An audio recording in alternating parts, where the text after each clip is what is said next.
What's going on, everybody? Welcome back to the channel. In today's episode, we are taking a brand new 2021 GT Premium Edition, and we're cutting it up.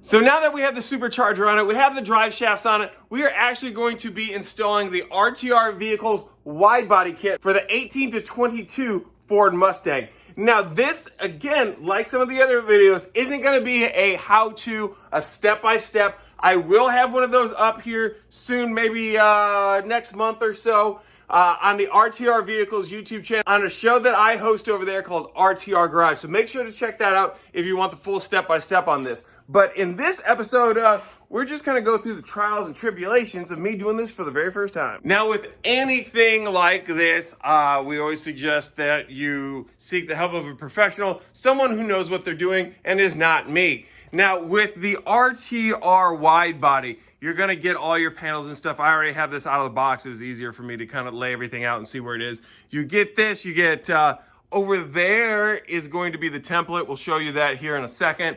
That gets laid out so you know where to make all your cuts. You get your hardware and whatnot.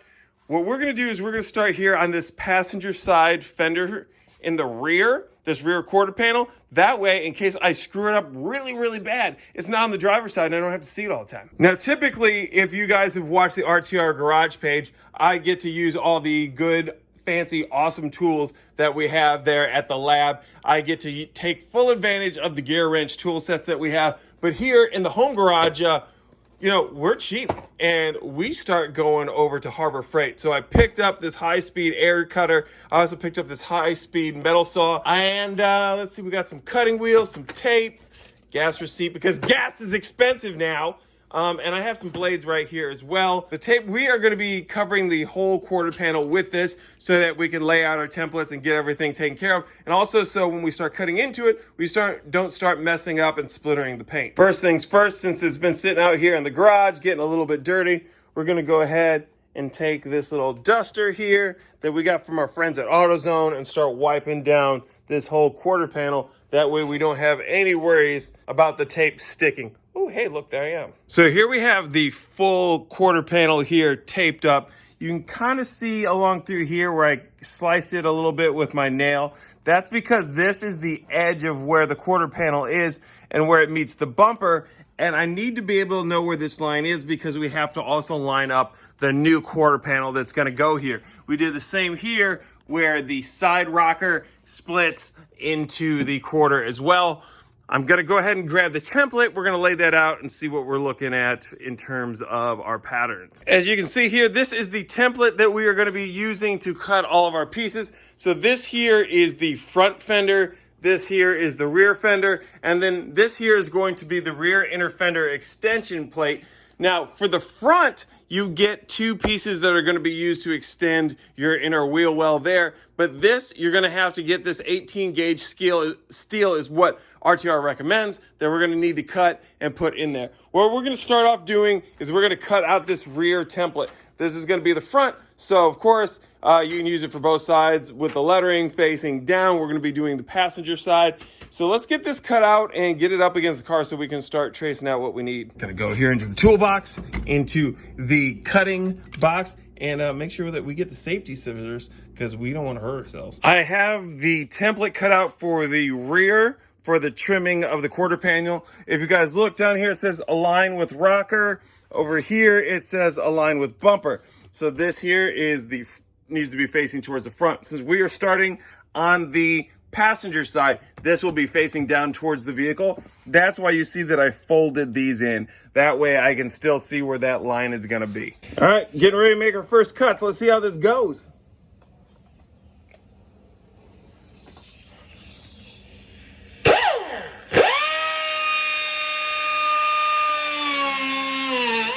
Got the fender liner out and sitting here in my lap. Gonna toss this over to the side and out of the way. As you can see, we got our cut around our perimeter line here. So now what we need to do is kind of get a little bit of this glue out of the way. And then what we're gonna do is take the body saw, which I have somewhere around here, and we're going to just cut ourselves a line and get all of this here out of the way. So we have the fender here cut. Got some markings in here because this is where we're gonna cut inside of the fender. I'm gonna go ahead and use my grinder here with a cutoff wheel to go through that pretty quick. I have my body saw here that I used to cut the inner lining, and then I used my angle cutter to get this section right through here. I will say, get a bigger tank than that. These things here go through the air pretty stinking quick. Otherwise, these things just keep coming on and running and running and running. Unfortunately, mine keep flipping the circuit breaker if it tries to start up again after it's stopped. So I got to start as it's filling up. So this here, like no joke, took me like an hour. So either electric tools or a bigger tank or a fuse that's not going to blow every 10 seconds. I now have both quarters cut out. You can see this is a pretty big gap in here. We're going to have to fill this in. You got to get some, 18 gauge steel is what RTR suggests. Here I've removed 1 inch of tape all the way around. So what we're going to do is we're going to sand all of this here down and then get some weld through primer on it, get our steel, and get to putting in these tack welds before lining it with seam sealer. I have the template set out here for welding in this extension piece for the wheel arch that's been cut. I went a little bit bigger. I know there's supposed to be a little bit of hangover, but I did this just in case everything doesn't line up. I did check my measurement. I went ahead and I put the template up inside the vehicle to make sure everything would fit. Everything is good. So now we're gonna go ahead and just chop this thing up. I also have the YouTube camera up, so we're gonna be filming this for both channels.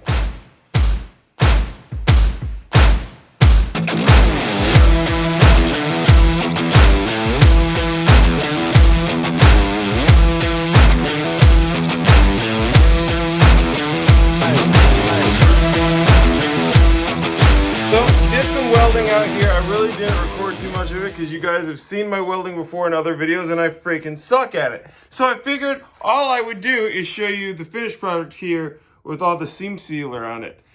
This right here I got from AutoZone. It's some off-brand, but it's manufactured by 3M. So rather than spending like $46 on something that says 3M, I got what was produced by them, and I think it was only like 14 bucks.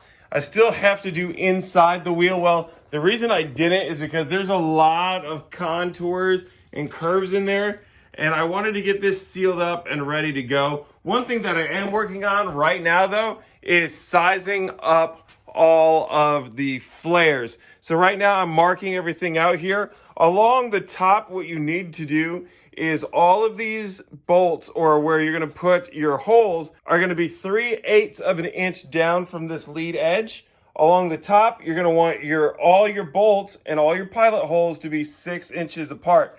Going down the side, you're going to want them to be about 3.5. But there also needs to be a hole in every corner. So like in these sections here, like it's not exactly 3.5 as you can see, but it's close enough. So that is how we are right here. What I did do to get all of this done, because I don't have all these tools, I hopped on Amazon. So I was able to get this here for our Rivnut insert tool. Let me pop this open here. So there we go. This has got all of our attachments and everything that we're going to need to install it. Then it also came with all these different Rivnuts that you can use. I already have some because they come with the RTR Spec 5 wide body kit, so I'm not going to need those, but that is pretty nice. This whole kit right here, I want to say that was $51 and some change. Over here, we have our rotor broach. This is our cutter that's going to allow us to put our holes into the body so we can actually put our Rivnuts in. So these things right here, I got these. I think it was about 10 bucks for this pack. I also had to buy separately for $14 the tool that slides in here and these screw into. I'll show you that when we're getting ready to pull everything together. I also got this Cleco pin set. This comes with 1/8, which is what we're going to be using, and another size, I think 1/2 inch. And the tool to put everything in here. It's got 25 Rivnuts in here, which should be enough to get on one fender flare, so we'll work them one at a time. But I got this off of Amazon as well. This was $47 to get everything set up. Well, here it is, the first flare onto the vehicle. Now, I may have one or two extra on here that I don't need, but I do have those extra Rivnuts that I got from Amazon that could potentially put in here because I kind of like the way this is holding on. It's gonna look not so bad. I did run out. I have 26 holes and I only had 25 Clecos of the 1/8, but that's fine. Still was able to hold it in place. One thing that I did was I started here in this corner and then I got here in about the middle and then down here at the bottom, so I knew I was lined up on this edge. And then I started moving across the top, pushing in here on each side of the Cleco or where I was about ready to drill my hole. Because the last thing I want to do is get everything set up in here and then realize we have some baconing.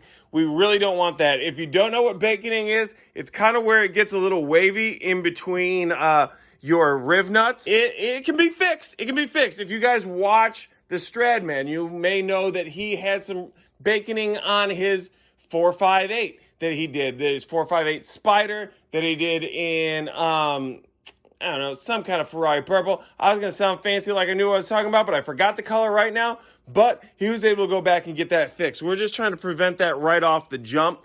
But I got to say, this is looking pretty friggin' sweet. What we got to do next is we need to pull all the Clecos out, take this fender off, and then we need to start drilling into the actual body of the vehicle so we can put our Rivnuts in place. I have the drill set up here with this Rotabroach is what I believe it's called. So you have this piece here that comes up through the center, and that's set up to be our 1/8 inch, like our pilot holes that we have here on the vehicle. The way this blade is designed here is to cut through the vehicle without leaving a whole bunch of slag and bent metal and all the shavings. So if you look, I started one right here. So we'll go ahead and drill this next one. If I can get in here one-handed, there we go. And there we have it. So now I just need to go along through here and do the rest of them. It looks like the metal gets caught in the end here around the tip, so you just gotta pry that up and off of there. I'm just using a small tip screwdriver that I have here. That way I don't have to keep taking the thing off and reapplying it. So out here now putting the Rivnuts in. As you can see, I have several of them finished here. But how do you do this? Well, you have a tool similar to this one right here. So what you do is you have these individual bits here depending on what size Rivnut that you're putting in there. You lock them down here in place with this fully opened up. As you place it in the hole, you start to squeeze down, which flares up the end of the Rivnut. This one was kind of screwed up, but if you look, it started to bow this out. So then the threads down at the bottom are brought up to the top. You can kind of see in there how those threads got brought up to the top. Now, the problem with the tool I got, it did not have the 1024 that I needed. So I went on to Amazon and I ordered it. The only issue is this end is threaded. The tool that I got doesn't thread through the end, so this doesn't work. So if you don't have the tool or your tool isn't working, how do you make this work? I took the base that the Rivnut would sit up against if it was in the tool and I placed it in here. Then I took a wrench, put it against here, as well as my socket, and put it here, and then I turned it, which in turn does the same thing as what the tool will and brings this up. One way to speed this up is if you have like a wrench that is electric that will ratchet itself down, or if you use an impact. With the impact though, you have to be very, very careful when doing that. What I've done is I've set this to the lowest setting that it'll work with. I also put tape against the back of my wrench here so it doesn't scratch up the car, and then it ends up locking everything down the way you see here. I have the fender flares on the rear of the car so you can kind of get a grasp of how much wider this vehicle is. It's pretty freaking sick. I still have to do a lot up in the wheel well. We're gonna move on to the front, but this isn't bad. I might change this hardware out to black hardware. RTR doesn't make any type of seal that goes here though. I might do some type of tape seal that goes along the back. I don't have too much baconing, a little bit right there. On the passenger side, it's not too bad. One little spot right there. I could probably also hit it with a heat gun and see how it does, but that is not too shabby. I would do the whole vehicle right now, but considering that most of you only watch my videos like 5 minutes, I don't really think that we need to go into like a 15-20 minute video. So make sure that you tune in to next week's video where we are going to be tackling the front. Until next time, make sure to hit that like button, get a big thumbs up. If you're new to the channel, make sure to hit that subscribe. And down here in the corner, there's a little bell so that you don't miss any of the stuff that we have coming up on this channel. Until the next time, peace.